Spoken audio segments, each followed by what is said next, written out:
Assalamualaikum warahmatullahi wabarakatuh. Kembali lagi bersama Miss Eka. Abang kakak, bagaimana kabarnya hari ini? Semoga kamu dalam keadaan sehat ya. Semoga kamu juga masih semangat untuk mengikuti pembelajaran kita hari ini. Bertemu lagi dengan Miss Eka pada hari Senin, tanggal 19 Oktober 2020 dalam mata pembelajaran tematik. Nah, hari ini kita akan masuk ke materi pembelajaran kita selanjutnya. Miss Eka mengingatkan, tonton video ini dari awal sampai akhir ya, agar saat Miss Eka menjelaskan, kamu bisa dengan mudah memahami materi yang Miss Eka berikan. Kita buka pembelajaran kita dengan lafaz basmalah. Bismillahirrahmanirrahim. Langsung saja kita masuk ke materi pembelajaran kita hari ini. Tema 5, wirausaha. Subtema 1, kerja keras berbuah kesuksesan. Materi ini disusun oleh guru kelas 6 SDIT Nurul Ilmi.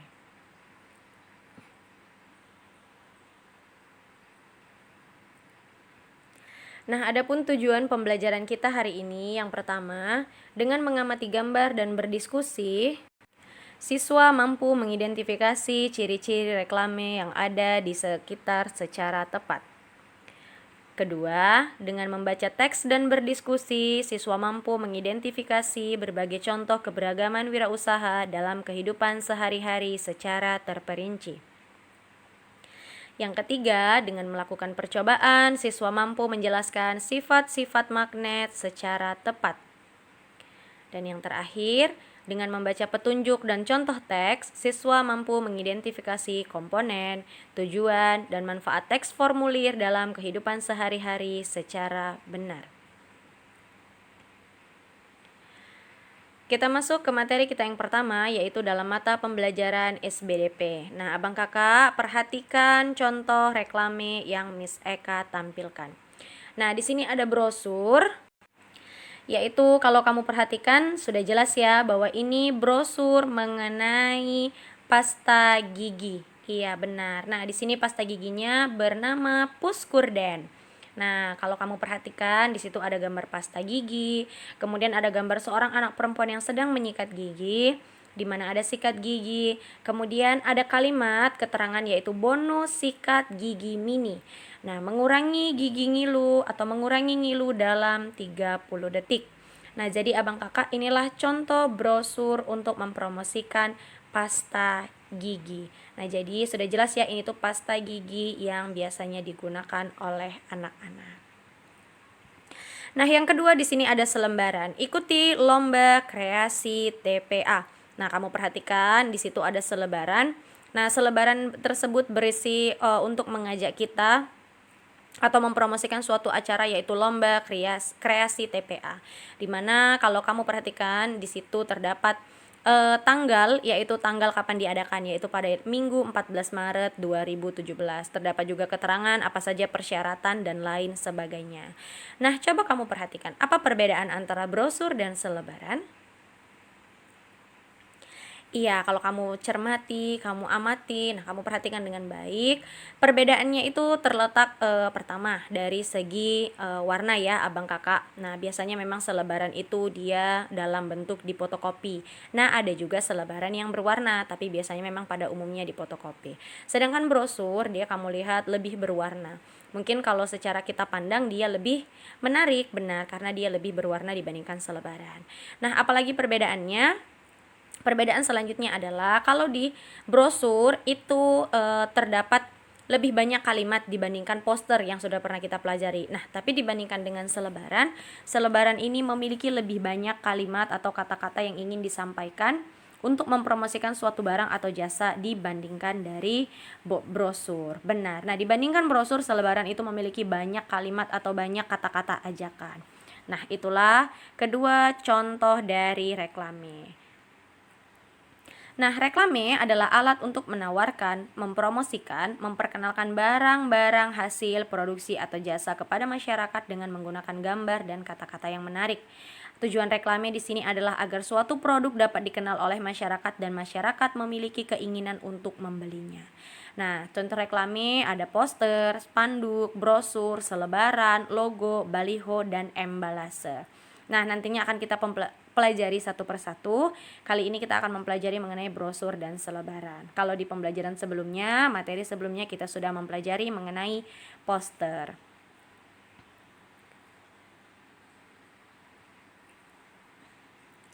Nah, selanjutnya dalam materi PPKN kamu perhatikan.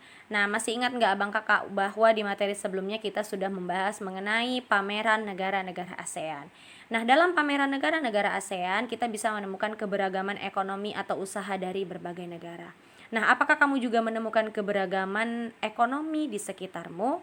Nah, masih ingat mengenai materi kita sebelumnya, yaitu bahwa Udin dan teman-temannya itu mengunjungi pameran negara ASEAN yang diadakan di Jakarta. Nah, kalau kamu tidak ingat, silahkan baca kembali teks tentang pengalaman belajar dari negara-negara ASEAN. Itu ada di pembelajaran 1. Nah, di sini ada latihan. Sesudah kamu membaca kembali teks tentang pengalaman belajar dari negara-negara ASEAN, nah, apakah dari teks yang kamu baca, kamu menemukan keberagaman ekonomi atau usaha dalam teks tersebut? Nah, jika ada, silakan kamu tuliskan jawaban kamu di buku latihan tematik kamu.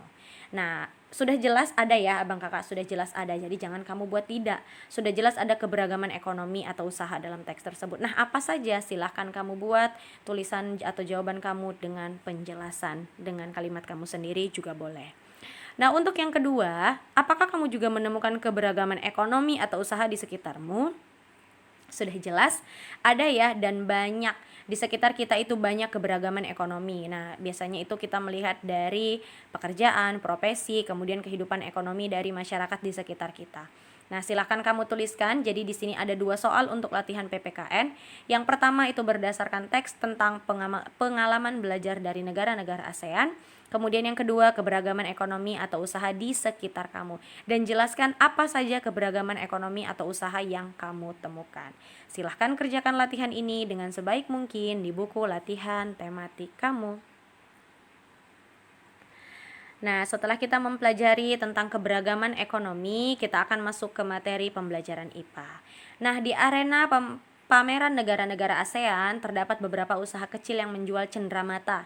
Nah, ini juga sudah Miss Eka bacakan pada materi sebelumnya, yaitu kamu juga tadinya di materi ini kamu diminta untuk membaca kembali, karena untuk latihan PPKN tadi kamu akan mengerjakan soal yang berhubungan dengan teks yang akan kamu baca. Jadi silahkan kamu baca kembali. Nah, setelah kamu baca, kamu pasti akan ingat bahwa di arena pameran tersebut di negara-negara ASEAN terdapat beberapa usaha kecil yang menjual cenderamata. Nah, cenderamata itu dalam bahasa sehari-hari kita biasa sering melihat seperti hiasan atau bingkisan-bingkisan kecil. Nah, salah satunya adalah cenderamata dari bahan magnet.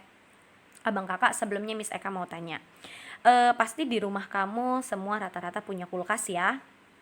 Nah, biasanya untuk hiasan atau tempelan kulkas, kalau kamu perhatikan, itu adalah hiasan yang menggunakan magnet, benar. Nah, jadi dia itu bisa menempel di pintu kulkas kamu karena adanya magnet. Ketika magnet itu terlepas dari hiasan atau cenderamata itu, maka hiasan tersebut tidak bisa menempel di kulkas kamu. Jadi itu salah satu contoh benda dalam kehidupan kita sehari-hari yang berupa hiasan yang menggunakan magnet. Nah, di materi kali ini perhatikan.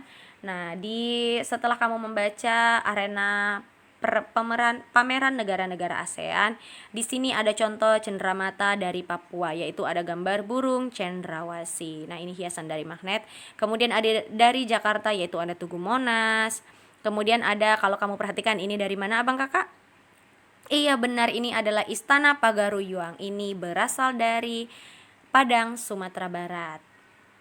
Kemudian di sini ada wayang ya, biasa wayang itu berasal dari Jawa. Bisa itu Jawa Timur, bisa juga Jawa Tengah. Next, di sini ada kapal, yaitu ada kapal layar. Nah, yang terakhir di sini ada orang utan. Nah, orang utan itu merupakan salah satu satwa atau hewan yang dilindungi, bahkan sekarang sudah langka ya. Nah, kita harus ikut melestarikan hewan tersebut agar orang utan itu tidak punah. Jadi kalau kamu memiliki atau mengingat materi yang sudah pernah kita pelajari mengenai melestarikan hewan.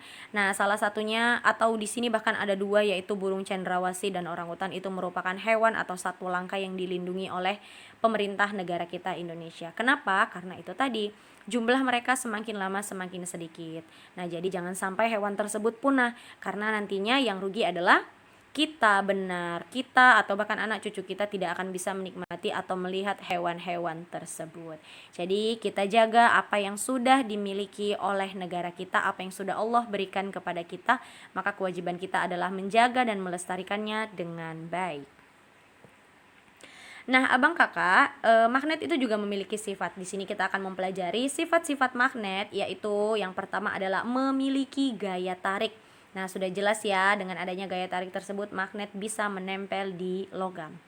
Yang kedua, memiliki dua buah kutub. Nah, kamu pasti masih ingat, yaitu kutub utara dan kutub selatan. Makanya masing-masing kutub magnet itu terdapat lambang U dan S, yaitu utara dan selatan. Atau kalau dia menggunakan bahasa Inggris, ada N dengan S, yaitu north dan south. Benar. Kutub senama tolak menolak. Jadi ketika kamu punya dua magnet, antara kutub utara kamu pertemukan dengan kutub utara, dia akan saling tolak menolak, tidak bisa menempel. Nah, jadi kutub utara itu berpasangan dengan kutub selatan. Nah, jadi ketika dia kutub yang senama kamu pertemukan, maka dia akan terjadi tolak menolak. Nah, kutub tidak senama itu tarik menarik, seperti Miss Eka katakan tadi. Utara bertemu dengan selatan, maka itu akan terjadi tarik menarik, gaya tarik.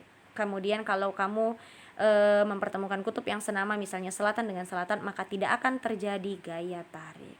Yang kelima, yaitu memiliki gaya yang dapat menembus benda tertentu. Kemudian yang terakhir, magnet dapat menarik benda-benda tertentu. Nah, magnet itu biasanya menarik benda-benda logam, benar, seperti besi. Nah, seperti itu ya abang kakak. Itulah keenam sifat-sifat magnet. Nah, jadi untuk mempermudah kamu, silahkan boleh kamu hafalkan sifat magnet tersebut. Mudah ya, memiliki gaya tarik, terdapat dua kutub yaitu utara dan selatan. Nah, kemudian ketika kutub senama tolak menolak, maka kutub tidak senama itu saling tarik menarik. Kemudian dapat menembus benda tertentu dan dapat menarik benda-benda tertentu. Next, kita masuk ke materi bahasa Indonesia. Nah, abang kakak kita masih mempelajari atau memperdalam materi kita mengenai petunjuk pengisian formulir. Nah, masih ingat kan di materi sebelumnya kamu sudah mengamati, yaitu ada formulir A dengan formulir B. Perbedaannya adalah formulir A itu untuk mengikuti lomba, sedangkan formulir B itu adalah untuk mengisi ekskul yang akan kita ikuti atau kegiatan ekstrakurikuler. Nah, petunjuk pengisian formulir, misalnya di sini ada contoh formulir Klub Sahabat Pena ASEAN. Nah, yang pertama yaitu istilah formulir menggunakan nama lengkap. Nah, kemudian yang kedua, istilah formulir menggunakan huruf besar. Ketiga, tulislah alamat rumah secara lengkap dengan mencantumkan kode pos. Tulislah alamat sekolah secara lengkap dengan menggunakan kode pos. Yang kelima, tuliskan tujuan mengikuti klub. Dan yang keenam, tanda tangan disertai dengan nama lengkap. Ini contoh ya abang kakak, ini contoh ketika pengisian formulir Klub Sahabat Pena ASEAN. Berbeda ketika kamu mengisi formulir mendaftar lomba, berbeda juga ketika kamu mengisi formulir biasanya kalau misalnya di rumah sakit ketika kita ingin berobat atau check up juga ada formulir. Banyak, jadi formulir itu berbeda-beda. Nah, ini hanya contohnya. Di sini Miss Eka akan menampilkan contoh dari formulir. Nah, Klub Sahabat Pena siswa-siswi negara ASEAN. Perhatikan yang perlu kamu isi di sini adalah nama lengkap, kemudian nama lengkap, kemudian kamu isi nama lengkap kamu siapa, kemudian ada tempat dan tanggal lahir, kemudian ada kebangsaan. Nah, jadi kalau kamu kebangsaannya Amerika misalnya, kayak ya abang kakak, kita itu kebangsaan Indonesia, benar. Jenis kelamin, nah biasanya itu jenis kelamin laki-laki atau perempuan. Nah, kamu kelas berapa? Kemudian alamat, nah alamat kamu beserta dengan kode pos itu wajib diisi. Kemudian telepon rumah, atau biasanya kalau telepon rumah tidak ada, nomor handphone juga diperkenankan. Kemudian kamu sekolah di mana, alamat sekolah kamu. Jadi kalau misalnya kita sekolah di SDIT, ya sudah bisa diisi SDIT Nurul Ilmi. Alamat sekolah kita di mana? Jalan Kolam nomor 1, Kecamatan Percut Seituan, Deli Serdang. Nah, kemudian kode posnya ini bisa dicari melalui internet. Kemudian nomor telepon sekolah. Nah, hobi kamu apa? Misalnya hobi kamu membaca atau misalnya bernyanyi atau menari. Nah, Kemudian di sini ada alasan tujuan kamu menjadi anggota. Nah, di sini kan kamu akan mengikuti klub sahabat pena negara ASEAN. Jadi tujuan kamu menjadi anggota itu apa gitu. Jadi silahkan dituliskan. Berbeda kalau kamu mengisi formulir ekstrakurikuler. Biasanya itu contohnya sudah Miss tampilkan di materi yang sebelumnya. Biasanya itu lebih singkat karena hanya perlu nama, kemudian tempat tanggal lahir, kelas, kemudian apa alasan kamu mengikuti ekskul tersebut, atas dasar apa. Nah, jadi di sini juga diisi, kemudian terakhir bubuhkan tanda tangan. Nah, jadi inilah contoh mengisi formulir. Di sini kita mencontohkan formulir klub sahabat pena ASEAN. Nah, untuk memperdalam mengenai formulir, kamu bisa membaca kembali buku kamu. Ini ada di pembelajaran ke 3, yaitu yang ada di subtema 1, tema kelima. Silahkan kamu pelajari kembali, atau kamu juga boleh mencari tambahan informasi melalui internet juga, silahkan. Nah, abang kakak, itulah materi pembelajaran kita hari ini. Alhamdulillah ya, sudah banyak yang kita pelajari mengenai pengisian formulir, kemudian sifat-sifat magnet, kemudian kita juga mempelajari mengenai keberagaman usaha atau perekonomian di sekitar kita. Nah, tadi di pembukaan atau materi pertama kita sudah mempelajari contoh dari reklame, apa yang membedakan antara brosur dengan selebaran. Nah, jangan lupa tadi ada tugas PPKN, yaitu ada 2 soal. Silahkan kamu kerjakan latihan tersebut dengan sebaik mungkin di buku latihan tematik kamu. Miss Eka tetap menunggu, dan Miss Eka mengingatkan abang kakak, silahkan kerjakan latihan kamu dengan sebaik mungkin, karena setiap latihan yang kamu kirimkan itu nilainya langsung Miss Eka input ke dalam daftar nilai. Jadi ketika kamu malas atau bahkan tidak pernah sekalipun mengirim tugas, maka itunya nanti akan merugikan diri kamu sendiri. Jadi Miss Eka mengingatkan, sebelum waktunya terlambat, sebelum ujian, silahkan kamu kerjakan latihan-latihan kamu, baik itu yang tertinggal dan latihan yang diberikan saat ini. Jadi rajin mengerjakan latihan, karena itu nantinya untuk kamu juga. Miss Eka mengucapkan terima kasih untuk kamu yang sudah mendengarkan video ini dari awal sampai akhir. Semoga ilmu yang Miss Eka berikan bermanfaat. Kita ucapkan lafaz hamdalah, alhamdulillahirabbil alamin. Sampai jumpa di materi pembelajaran selanjutnya. Semangat ya abang kakak. Assalamualaikum warahmatullahi wabarakatuh.